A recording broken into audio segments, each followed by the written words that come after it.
Hello everyone, welcome to Yasuo School, my new series where I play and teach Yasuo. I decided to do this both because of the new bothersome patch 4.10 and because I wanted to actually learn Yasuo as well as wanting to teach Yasuo, of course.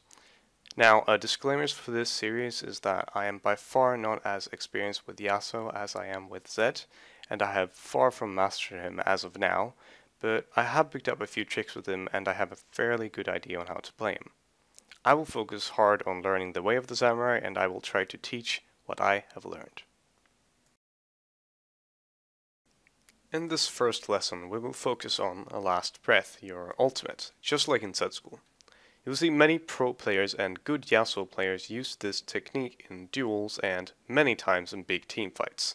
This is called a delayed ultimate. What it essentially is that you use last breath just as the enemy is about to land from whatever knockup they are affected by. This means that the total time they are in the air and are incapacitated is longer than if you just ulted as soon as you could.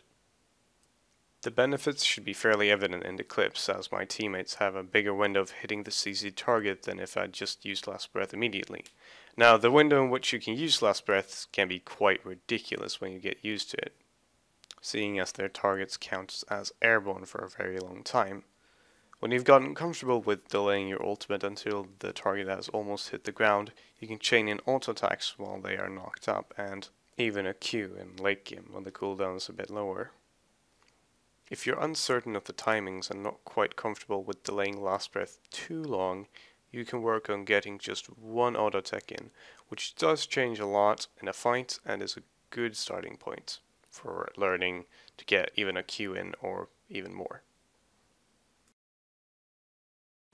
That will be it for the first lesson of Yasuo School. Thank you very much for watching. I know my uploads are super regular and I'm very sorry about that. I will try to keep it to one lesson every Saturday from now on, and I will hopefully get as experienced with Yasuo as I am with Zed with time. If nothing else, I would again like to thank you all for watching, and I would also like to reassure you that this does not mean that I've given up on Zed by any means. Rest assured that I'm still dedicated to teaching you all Zed's technique, and I will follow this path until the end. so don't worry.